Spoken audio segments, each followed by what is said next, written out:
नमस्कार, जन उत्तराखंड बुलेटिन में आपका स्वागत है। आपके साथ में जुड़ी हूं लीसा। खबरों पर बात करेंगे, लेकिन उससे पहले एक नजर हेडलाइंस पर। नीट यूजी पेपर लीक मामले में सीबीआई को बड़ी सफलता। Mastermind professor PV Kulkarni Pune से गिरफ्तार। प्रश्न पत्र समिति से जुड़ रहा है आरोपी। 21 जून को होगा री एग्जाम।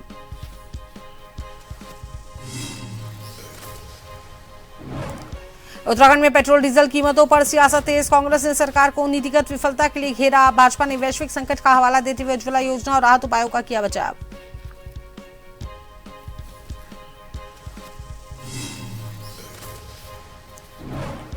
उत्तराखंड में यूसीसी लागू होने के बाद हलाला का देश का पहला मामला किया दर्ज। वक्फ बोर्ड अध्यक्ष शादाब शम्स ने बताया इसे महिलाओं की जीत और ऐतिहासिक कदम। शर्त थोपना दंडनीय होगा।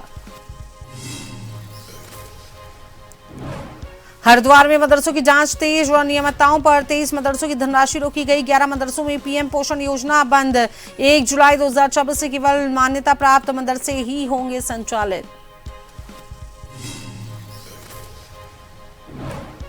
रुड़की के मुजाहिदपुर में सागौन के पेड़ों की अवैध कटाई। खेत से काटे गए 7 बेशकीमती पेड़। वन विभाग की टीम पहुंची। कथित ठेकेदार फरार। जांच शुरू।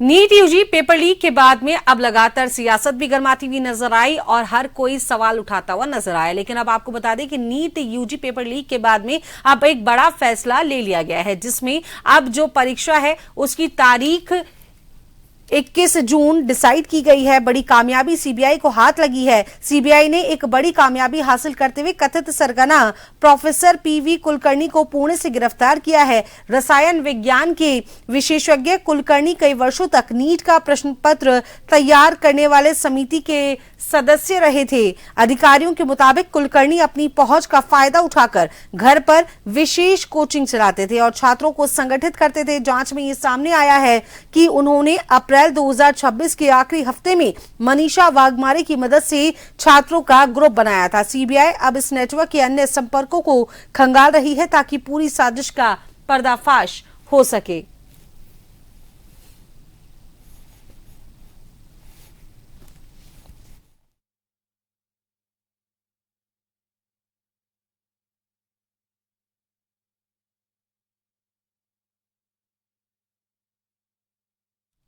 हरिद्वार में कांग्रेस कार्यकर्ताओं ने बढ़ती महंगाई और नीट परीक्षा पेपर लीक मामले को लेकर केंद्र सरकार के खिलाफ जोरदार प्रदर्शन किया। इस दौरान कार्यकर्ताओं ने केंद्रीय शिक्षा मंत्री धर्मेंद्र प्रधान का पुतला दहन किया। ज्वालापुर विधायक रवि बहादुर और राष्ट्रीय प्रवक्ता आलोक शर्मा ने सरकार पर निशाना साधते हुए कहा कि चुनाव के बाद महंगाई बेलगाम हो गई है और युवाओं का भविष्य अधर में है। कांग्रेस ने चेतावनी दी है कि वे जनता की आवाज उठाने के लिए अपना संघर्ष जारी रखेगी।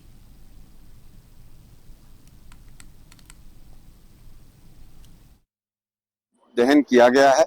धर्मेंद्र प्रधान को तुरंत बर्खास्त किया जाना चाहिए।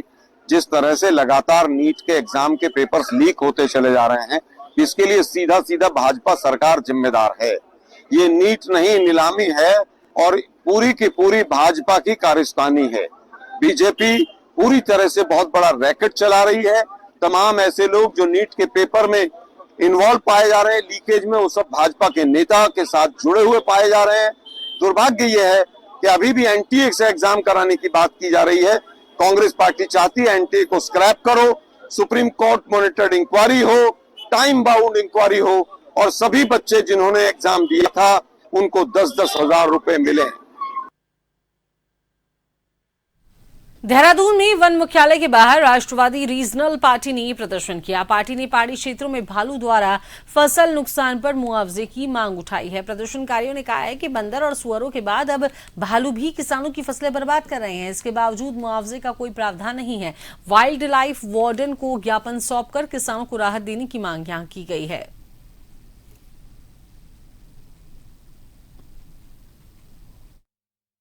26 साल हो गए। आप देख रहे हैं कि लगातार भालू किसानों की फसलों को खराब कर रहे हैं, किसानों पे हमला कर रहे हैं। लेकिन अभी तक उत्तराखंड सरकार ने ये व्यवस्था नहीं कर पाई है कि अगर भालू किसानों की फसलों का नुकसान कर दे तो किसानों को मुआवजा देने का प्राविधान नहीं है। तो आज हम ये मांग लेकर के आए हैं और ये भालू भी हमारे साथ आया है। इस भालू का भी ये कहना है कि भाई जब आपने जंगलों में किसानों के जंगली जानवरों के खाने के लिए कुछ छोड़ा नहीं, कोई व्यवस्था वन विभाग ने नहीं की है, तो ये भालू भी मजबूर है किसानों की फसल खाने के लिए। तो इसलिए भालू का भी कहना है कि सहानुभूतिपूर्वक इस पर विचार किया जाए और किसानों की फसलों का मुआवजा दिए जाने का प्राविधान किया जाए। और इसके लिए हमें जो वाइल्ड लाइफ वार्डन हमारे आए थे, उन्होंने भी हमें आश्वासन दिया है कि वो तत्काल इस पत्र को शासन में पहुंचाएंगे, अपनी ओर से पैरवी करेंगे और बहुत जल्दी किसानों की फसलों का मुआवजा अगर दिलाए जाने की व्यवस्था करेंगे अगर भालू किसानों की फसलों को नुकसान पहुंचाता है। देहरादून में मुख्य निर्वाचन अधिकारी डॉक्टर BVRC पुरुषोत्तम ने मान्यता प्राप्त राजनीतिक दलों के साथ बैठक की है। निर्वाचन आयोग के निर्देश पर 29 मई से प्रदेश में शुरू हो रहे विशेष गहन पुनरीक्षण अभियान को लेकर उन्होंने दलों से सहयोग की अपील की। CEO ने स्पष्ट किया है कि अभियान का मकसद ये सुनिश्चित करना है कि कोई भी पात्र मतदाता सूची से बाहर न रहे। उन्होंने राजनीतिक दल से अगले 2 सप्ताह में सभी बूथों पर 100% BLA नियुक्त करने का भी आग्रह किया है।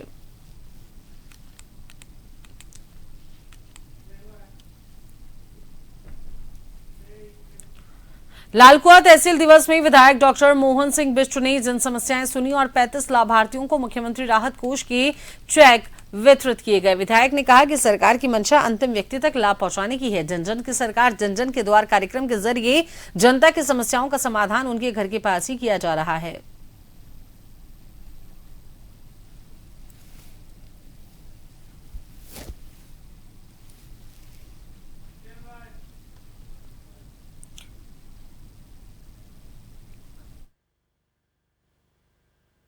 पार्टी 24 घंटे लगातार अपने कार्यकर्ताओं के बीच में रहती है और भारतीय जनता पार्टी अल्पसंख्यक मोर्चा देहरादून ग्रामीण संगठनात्मक जिले में आज ये अल्पसंख्यक संवाद कार्यक्रम यहाँ की जिले की टीम के द्वारा रखा गया था। और जो पार्टी की रीति नीति है वो अपने समाज के बीच हम ले जाने का काम कर रहे हैं। जो दूसरे राजनीतिक दलों ने भ्रांतियां पैदा की थी, उन भ्रांतियों को दूर करने का काम कर रहे हैं और समाज जागरूक हो रहा है और पार्टी के साथ जुड़ने का काम कर रहे हैं। मैं समझता हूं कि देश के यशस्वी प्रधानमंत्री जी ने अगर कोई अपील की है तो उसके पीछे भी कुछ ना कोई कारण रहा होगा और आज पूरे देश में इस चीज की लोग अमल कर रहे हैं। हमारे प्रदेश के यशस्वी माननीय मुख्यमंत्री जी ने भी कल कैबिनेट की बैठक में निर्णय लिया है। एक दिन नो व्हीकल डे उन्होंने कहा है और अपना जो उनकी जो काफिला है उसमें भी उन्होंने अपनी गाड़ियों की संख्या आधी करने का कहा। ये आह्वान भी किया कि जहाँ हम डीजल और पेट्रोल की बचत कर सकते हैं और अपने देश में के लिए जो कर सकते हैं वो करना चाहिए। चंपावत की बनबसा में वन भूमि पर अतिक्रमण मामले में हाईकोर्ट ने सख्त रुख अपनाया है। मुख्य न्यायाधीश की खंडपीठ ने यूपी सिटर विभाग के सचिव को दोबारा सुनवाई कर 6 सप्ताह में विस्तृत रिपोर्ट पेश करने के निर्देश दिए हैं। कोर्ट ने कहा है कि दस्तावेज न देने वालों पर कार्रवाई हो और उत्तराखंड सरकार यूपी प्रशासन को जरूरी सहयोग उपलब्ध कराए।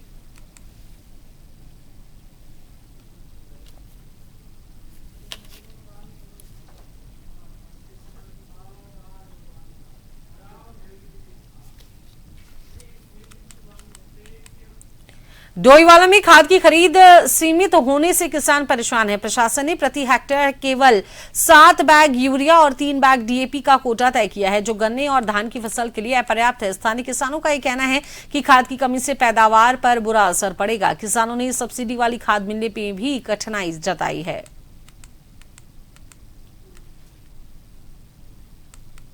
ये है कि हम 7 जो कट्टे हैं वो 1 हेक्टेयर पे देते हैं यूरिया के। आगे से हमें आदेश हैं कि आपको जो यूरिया देना है किसान को 1 हेक्टेयर पे 7 कट्टे हैं और जो DAP है वो 3 बैग है। तो हम उस हिसाब से दे रहे हैं। ये खाद नियंत्रण के उसमें है कि जो किसान है उसे प्रॉपर खाद मिले और जितना उसकी जमीन के हिसाब से है उतना ही खाद मिले। मतलब ऐसा ना है, मतलब कालाबाजारी रोकने के लिए भी है इसमें कि कोई ले जाके कालाबाजारी ना करे और उसके जो जमीन है उस हिसाब से उसे खाद दिया जाए। किसानों को नहीं, किसानों को तो कोई दिक्कत नहीं हुई है। फर्क लाके दिखानी पड़ रही है, सब चीज में दिक्कत आ रही है। अभी उससे ही पता चलेगा ना हमें कि उसके पास कितनी जमीन है, तो उस हिसाब से हम खाद देते हैं। हमारे लगभग 3000 के लगभग किसान हैं। हम ये कह रहे हैं कि हमें जितनी जगह हम सब खाद देते हैं। हम ये पहले कालाबाजारी करते हैं, सिर्फ काश्तकारी करते कालाबाजारी, कालाबाजारी और लोग करते हैं, काश्तकारी कभी करता। काश्तकारी को उतना ही खा जाएगा, कर देगा। और फिर समस्या है कि हमारे पैसा कहाँ है, पर फैक्ट्री में ले जाओ एक्टिवा नहीं आ गई, आधा नहीं चला गया, कोई पेमेंट नहीं है। वैसे तो मोदी सरकार ने कागज में विश्व गुरु बना दिया गया, लेकिन जहाँ तक हम रासायनिक खाद की बात करें तो रासायनिक खाद की कमी को देखते हुए किसानों को जैसे गन्ने की फसल। उधम सिंह नगर पुलिस ने बाइक चोरी करने वाले 2 छात्रों को गिरफ्तार किया है। एसएसपी अजय गणपति ने बताया है कि आरोपियों के पास से चोरी की बाइक 7 बरामद हुई हैं। पुलिस के मुताबिक रेडियोलॉजिस्ट और लैब टेक्नीशियन की पढ़ाई कर रहे ये युवक नशे के आदी थे, तो वहीं शौक पूरा करने के लिए ये बाइक चोरी कर यूपी और नेपाल में इसे बेचा करते थे।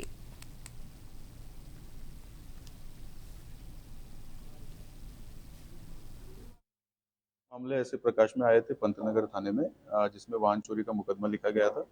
उसी की सुराग पता रसी के दौरान सीसीटीवी फुटेजेस के एनालिसिस करने के दौरान हमारी टीम को ये पता चला कि 2 व्यक्ति जिनका नाम भोला सरकार और विक्की विश्वास है।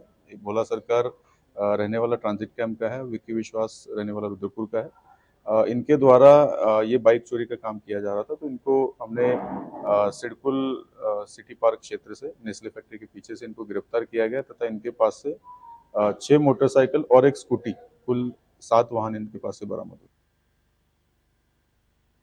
द्वाराहाट ब्लॉक के दूरस्थ ग्राम सिमोली में वर्षों पुरानी मांग आखिरकार पूरी हो गई है। गांव में भव्य शिव मंदिर की स्थापना होने पर पूरा क्षेत्र भक्तिमय माहौल में डूब गया। मंदिर स्थापना कार्यक्रम में श्रद्धालुओं का सैलाब उमड़ पड़ा और हर हर महादेव के जय घोष से पूरा वातावरण गूंज उठा। जिला पंचायत सदस्य दीपक कन्नू साहा की पहल पर मंदिर निर्माण के लिए 3 लाख रुपए स्वीकृत हुए, जिसके बाद मंदिर निर्माण कार्य पूरा हो सका। नवस्थापित शिव मंदिर का नाम दिव्येश्वर रखा गया। मंदिर स्थापना के अवसर पर महिलाओं ने पारंपरिक वेशभूषा में ढोल नगाड़ों के साथ राम मंदिर से शिव मंदिर तक भव्य कलश यात्रा निकाली।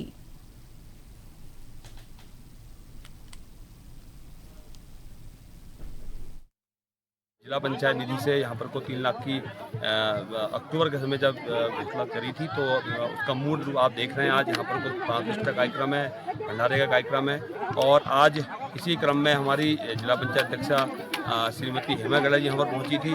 उनके द्वारा भी इस सौंदर्यकारी के इसमें 2 लाख की घोषणा की गई है, और मैं समस्त क्षेत्रवासियों को, ग्रामवासियों को बहुत बहुत शुभकामना देता हूँ, धन्यवाद देता हूँ कि यहाँ पर मंदिर की स्थापना हुई है, और बहुत बहुत धन्यवाद।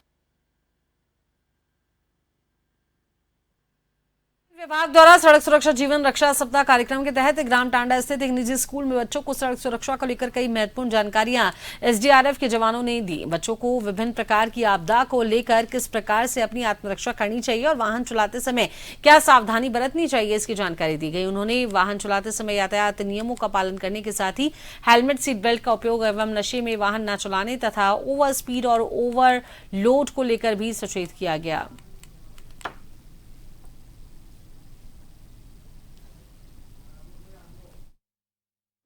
मदर्स ग्लोरी पब्लिक स्कूल में फर्स्ट रिस्पोंडेंट ट्रेनिंग का कार्यक्रम आयोजित किया, जिसमें लगभग 150 लोगों ने प्रतिभाग किया, जिसमें कुछ 12th क्लास के बच्चे थे और स्कूल बसेस के चालक परिचालक थे। इसके अलावा एसडीआरएफ की टीम मौजूद थी, जिन्होंने बच्चों को सिखाया कि किस तरीके की अलग अलग सिचुएशन में कैसे रिस्पॉन्ड किया जाता है। तो वही फर्स्ट रिस्पोंडेंट ट्रेनिंग इनको दी। जब कोई भी रोड एक्सीडेंट में विक्टिम होता है, उसको कैसे ट्रीटमेंट दिया जाए, कैसे उसे टाइम पर गोल्डन आवर में हॉस्पिटल में पहुँचाया जाए, तो ये सब हमने इस चीज़ पे जोर दिया। इसके अलावा हमारा मोटिव सड़क दुर्घटना को कम करना तो है ही, उसके जब सड़क दुर्घटना हो जाए उसके बाद उन लोगों की जान बचाना, ज़्यादा से ज़्यादा लोगों की जान बचाना, ये भी हमारा मोटिव है। तो उसी तहत ये फर्स्ट रिस्पोंडेंट ट्रेनिंग यहाँ पे आयोजित की गई। और हमने गुड समैरिटन स्कीम के बारे में और पीएम राहत जो cashless treatment road accident victim का होना है, उसके बारे में भी बताया। हरिद्वार में सोशल मीडिया पर वायरल हो रही मजदूरों की सैलरी बढ़ोतरी की खबरों पर अब श्रम विभाग ने बयान जारी किया है। उप श्रम आयुक्त विपिन कुमार ने कहा कि केंद्र सरकार की ओर से फिलहाल मजदूरी बढ़ाने का कोई नया आदेश जारी नहीं हुआ है। उन्होंने ये बताया कि नॉन इंजीनियरिंग उद्योगों में अकुशल श्रमिकों का वर्तमान जो वेतन है वो 13,018 रुपए और इंजीनियरिंग उद्योगों में करीब 13,800 रुपए ही लागू है। वहीं विपिन कुमार ने श्रमिकों से सोशल मीडिया की अफवाहों से बचने और किसी के बहकावे में न आने की अपील की है।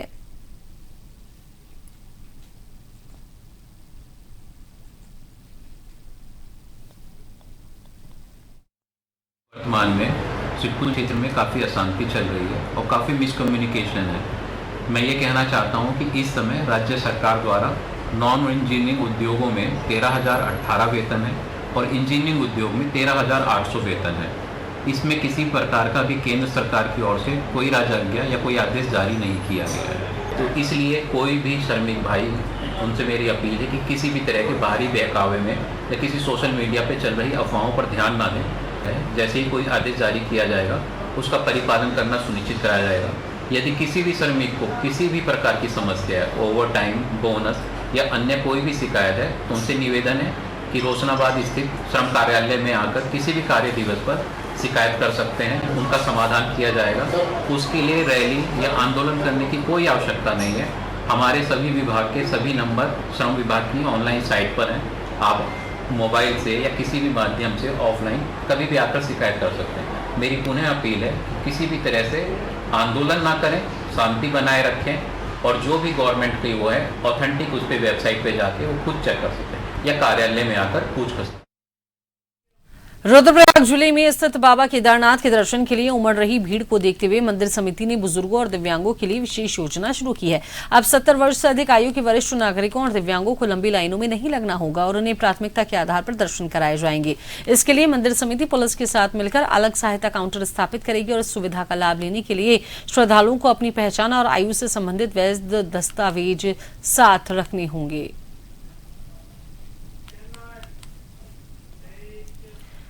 यूनिफॉर्म सिविल कोड लागू होने के बाद उत्तराखंड में हलाला से जुड़ा देश का पहला मामला दर्ज किया गया है। हरिद्वार के इस मामले पर उत्तराखंड वक्फ बोर्ड के अध्यक्ष शादाब शम्स ने खुशी जाहिर करते हुए इसे महिलाओं के अधिकारों की जीत बताया है। उन्होंने कहा कि हलाला की प्रथा पूरी तरह से गैर इस्लामिक है और अब पुनर्विवाह के लिए कोई भी शर्त थोपना दंडनीय अपराध होगा। पुलिस इस मामले में दोषियों के खिलाफ कड़ी कार्रवाई कर रही है।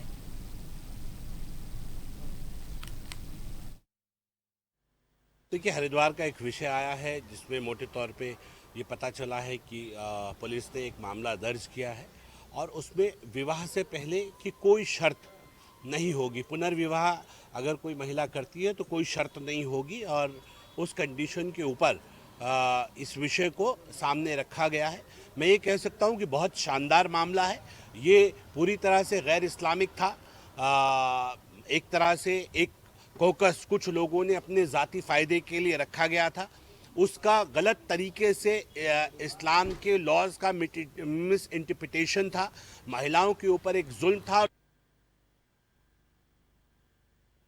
देहरादून की सहसपुर विधानसभा के ढाकी गांव में भाजपा अल्पसंख्यक मोर्चा द्वारा संवाद कार्यक्रम का आयोजन किया गया और इस दौरान विधायक सहदेव पुंडीर और मोर्चा के प्रदेश अध्यक्ष अनीस गौड़ ने कार्यकर्ताओं को संबोधित करते हुए संगठन की मजबूती पर जोर दिया। वक्ताओं ने कहा कि अल्पसंख्यक समाज भाजपा की नीतियों से प्रभावित होकर मुख्यधारा से जुड़ रहा है।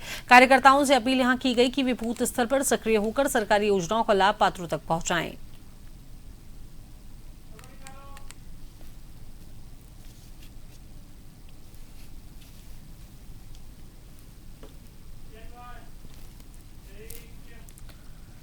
हरिद्वार में परिवहन विभाग द्वारा ई रिक्शाओं के खिलाफ सत्यापन और चेकिंग अभियान लगातार जारी है। जिलाधिकारी मयूर दीक्षित के निर्देश पर शिवमूर्ति चौक से ललतारो पुल तक चलाए गए विशेष अभियान में बिना सत्यापन, बिना QR कोड और दस्तावेजों में अनियमितता पाए जाने पर 50 से अधिक ई रिक्शाओं को सीज किया गया। अधिकारियों ने यह स्पष्ट किया है कि सड़क सुरक्षा और यातायात व्यवस्था से किसी प्रकार का समझौता नहीं होगा और आगे भी ऐसे अभियान लगातार जारी रहेंगे।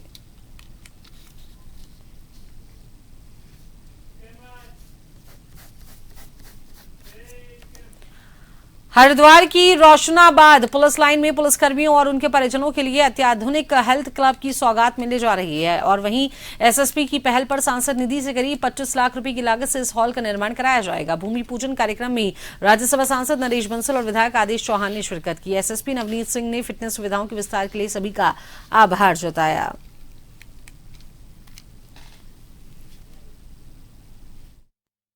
जो हमारे उन्होंने पुलिस लाइन रोशनाबाद हरिद्वार में व्यायामशाला, एक जिम जो है वो सांसद निधि से हमें दिया है, तो उसका शिलान्यास भूमि पूजन था।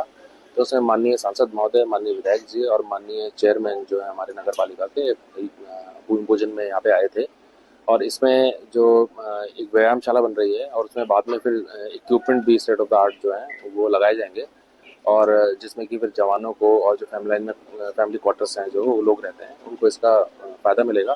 तो उसके भूमि पूजन कार्यक्रम था आज। मैं जब से राज्यसभा सांसद बना हूँ, मैंने पहले भी हरिद्वार जिले के सभी थानों में महिला हेल्प डेस्क ये सांसद निधि से बनवाए हैं, जिसमें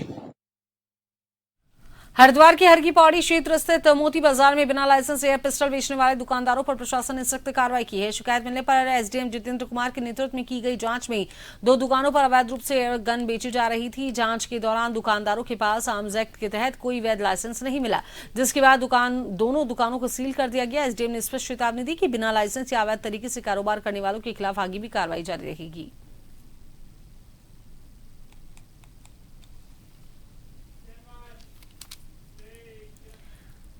डोईवाला में सराफा व्यापारियों ने केंद्र सरकार की नीतियों के विरोध में हाथों में मोमबत्तियां लेकर जोरदार प्रदर्शन किया। व्यापारियों का आरोप है कि इंपोर्ट ड्यूटी बढ़ने और बाजार में मंदी के चलते उनका व्यापार चौपट होने की कगार पर है। प्रदर्शनकारियों ने कहा कि स्वर्ण कारोबार से जुड़े हजारों परिवारों के सामने अब रोजी रोटी का संकट खड़ा हो गया है। व्यापारियों ने सरकार की नीतियों में तुरंत बदलाव की मांग की है।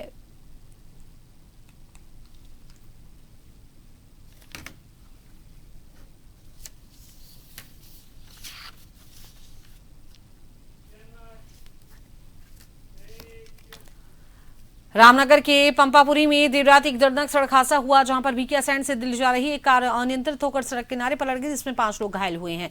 ब्रेक फेल होने की वजह से हुए इस हादसे में 2 महिलाओं की हालत गंभीर है, जिन्हें हायर सेंटर रेफर किया है। पुलिस मामले की जांच कर रही है।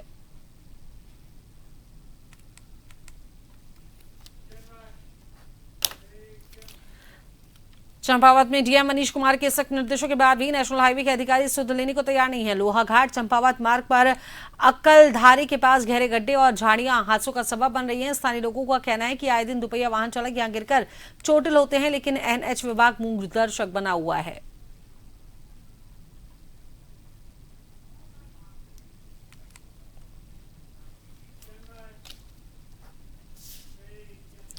रुड़की के मंगलौर इलाके में आंधी तूफान के बीच आकाशीय बिजली गिरने का खौफनाक मंजर सामने आया, कैमरे में कैद हुआ है। अम्ब्रेला कैफे के पास हुए इस जोरदार धमाके के बाद चारों तरफ चिंगारियां बिखर गई। गनीमत रही कि बिजली सीधे किसी व्यक्ति या वाहन पर नहीं गिरी, जिससे बड़ा हादसा होने में टल गया। इसके बाद घटना के बाद इलाके में बिजली आपूर्ति ठप हो गई है। प्रशासन नुकसान का आकलन कर रहा है।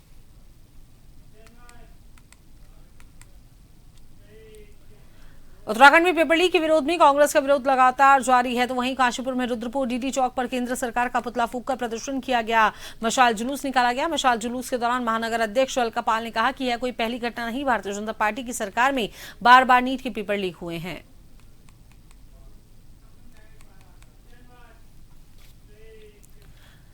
देश भर में नीट यूजी परीक्षा विवाद और पेपर लीक मामले को लेकर युवाओं का गुस्सा लगातार बढ़ता जा रहा है। इसी कड़ी में रुड़की में यूथ कांग्रेस कार्यकर्ताओं ने मशाल जुलूस निकालकर केंद्र सरकार और नेशनल टेस्टिंग एजेंसी के खिलाफ जोरदार प्रदर्शन किया। बड़ी संख्या में युवा हाथों में मशाले और तख्तियां लेकर सड़कों पर उतरे, परीक्षा अनियमितताओं के खिलाफ आवाज बुलंद की।